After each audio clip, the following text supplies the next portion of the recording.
Horizon dose action, bro. Because Yeah. so everyone, before we go into it's a build up to it. So everyone knows that Greg was expecting to play a lot of games this year. Greg was focused, determined that everyone knew that, oh, he's buying this. This was the game he's playing. At midnight, it's on and cracking. Greg, what time did you actually dive into that game? Oh my goodness. All right. So Dad Pad Chronicles here. So we all, at this point, everybody that's here knows that Horizon came out yesterday. Super excited, obviously. My most anticipated game of the year, like no doubt, no exaggeration, no hyperbole. It is my most anticipated game. When I rolled the credits of Horizon Zero Dawn, I said, oh my God, I need the next one. And I need it right now. They gave me DLC. I slurped it up through a straw, and I said, I need more now.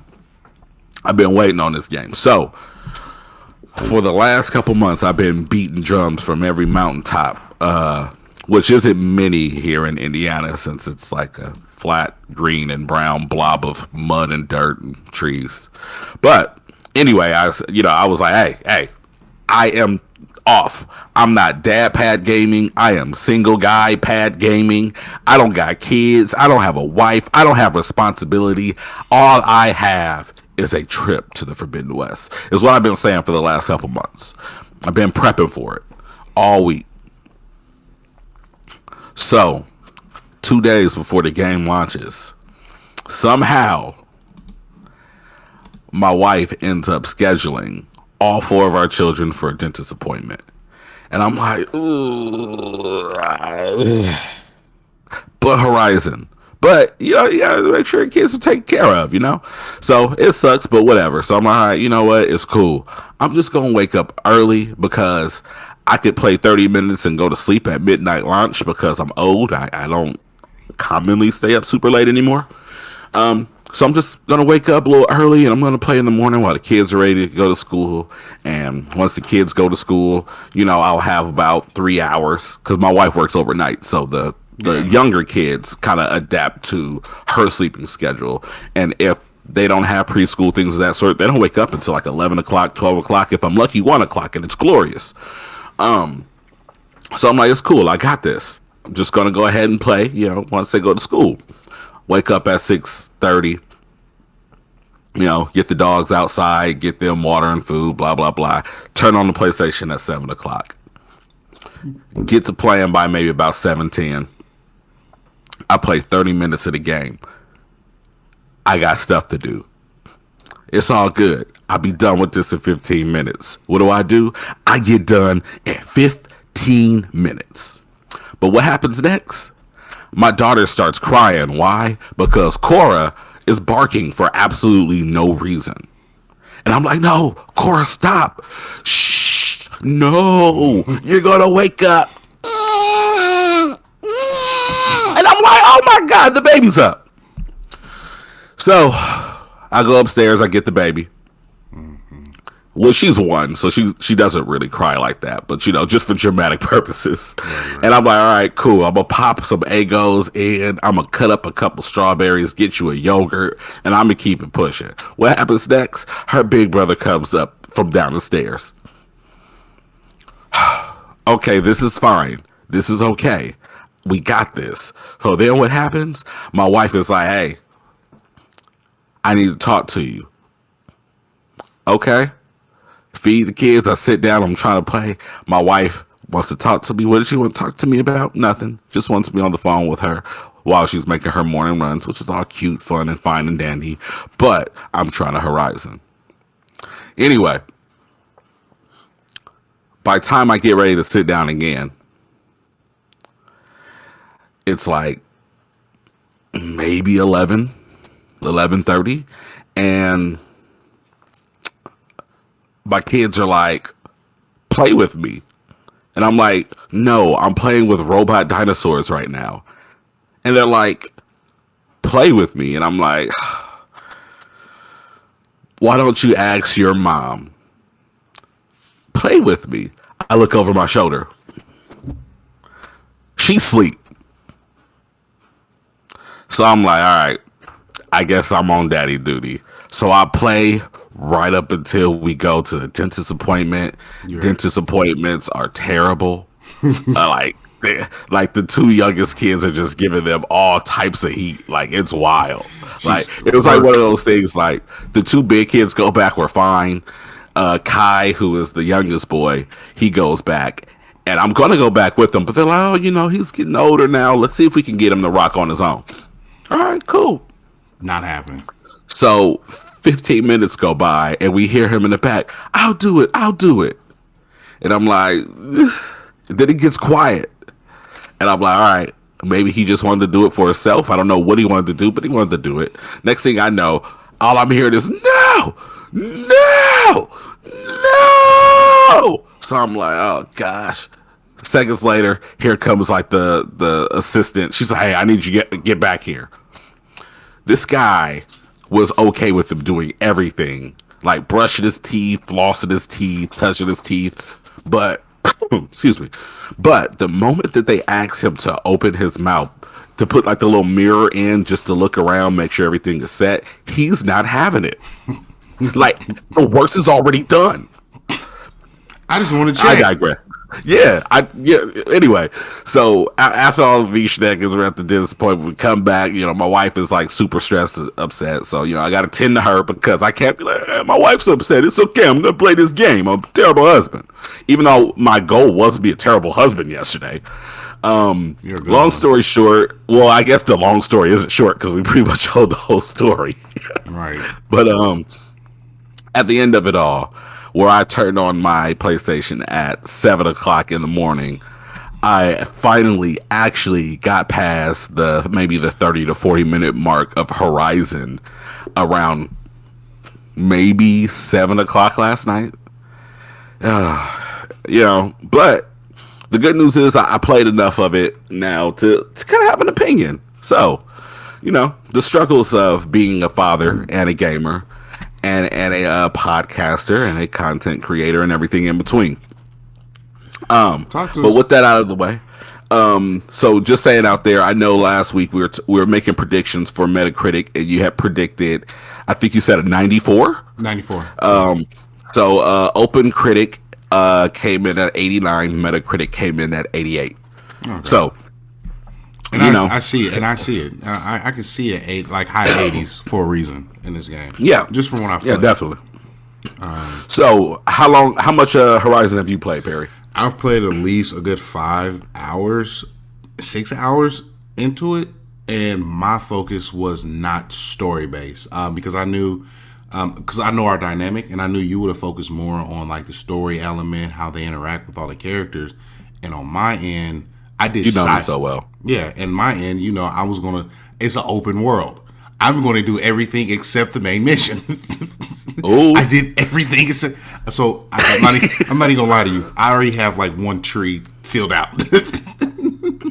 You got a whole skill tree filled out? I literally was like, it takes like 25 to fill out that entire thing. Perry's mission was do enough side missions to fill out this one thing.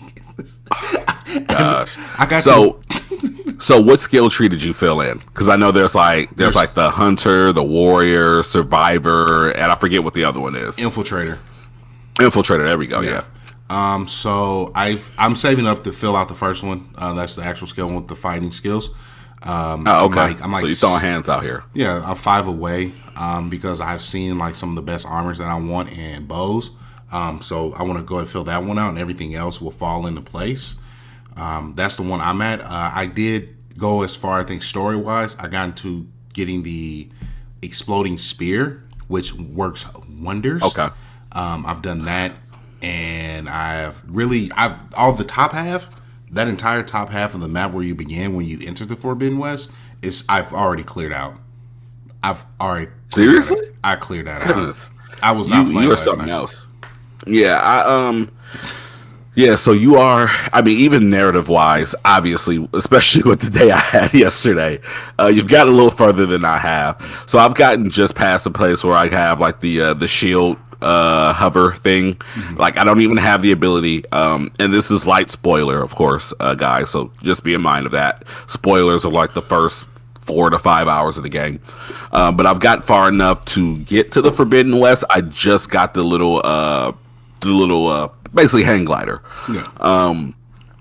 So what are your thoughts at this point? Like, how do you feel about Horizon, where you are? So my thoughts about Horizon is, one, it looks phenomenal.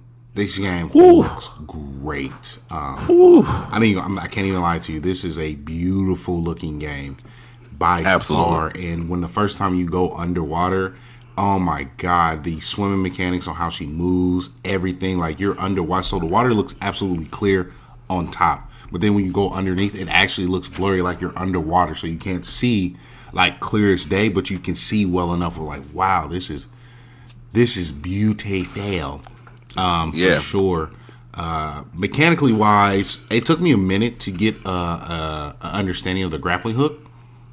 That was something that was like, I would say confusing, but for me it was like, okay, I gotta double tap to get the pull on something from a distance, and then to jump up I have to press square.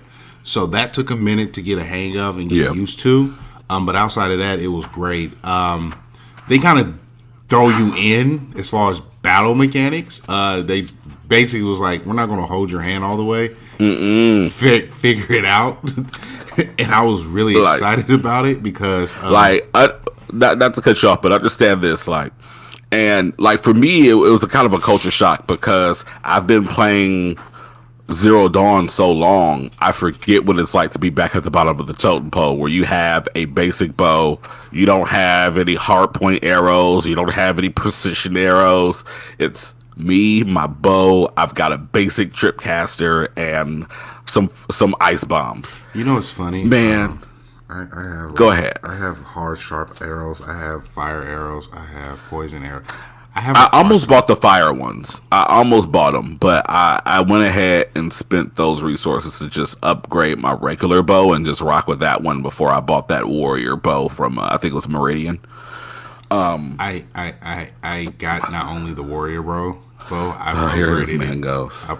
This is only training for Elden Ring, and you know this. Oh yeah, absolutely, and that's why I'm not going to knock you for it. But it's just crazy because I say that about, the equipment I have is because you forget when you walking around with that shield weaver armor with the force field on it and stuff, how savage the lands of Horizon are. And when I say you could get caught slipping by a random burrower or two, which is basically this game's version of, if you remember, the Watchers were those kind of almost like a quarter size of a raptor that were kind of like the security sentries. The version of these ones, they're about 2 times bigger and they can crawl under the dirt, and they are supposed to be the easiest machines in the game, bro. I assume. They're not. But they are not to be played with. Do not trifle with the burrowers. They look like Watchers, but they will wreck your jump. And they will enjoy it. And this is for my people who haven't played that game. These are Diglets, but strong Diglets that hit you with dinosaur everything. Diglets. And they use dig a lot and you miss. So funny enough, I'm in the middle of gathering materials, and I'm thinking, okay, bet I only got one burrow and I only got one scraper around, so I get to beat them. These fools came out of nowhere and said, "Hey, where you from?" I was like, "Excuse me." Yeah, where you from, bro? Wait a minute, it was just YouTube. Why is there 7 over there and a big 15 that way? If I promise you, if I did not open up Horizon Zero Dawn and did some practicing, I was dead. I'm like, because muscle memory start kicking in. I'm like, I got 20 regular arrows. I got to precision hit this one, get his stuff off. I got to re-upload my ammo, and I got to run. They do not play any games. And shout out to Guerrilla Games for allowing me to still have the hacking mechanism in some of these in some of these dinosaurs. I mean these mechanics, the riders, the board that you have basically. And dude, when I say it is a pleasure to have here, we'll give you the basics that you need that you got from Zero Dawn,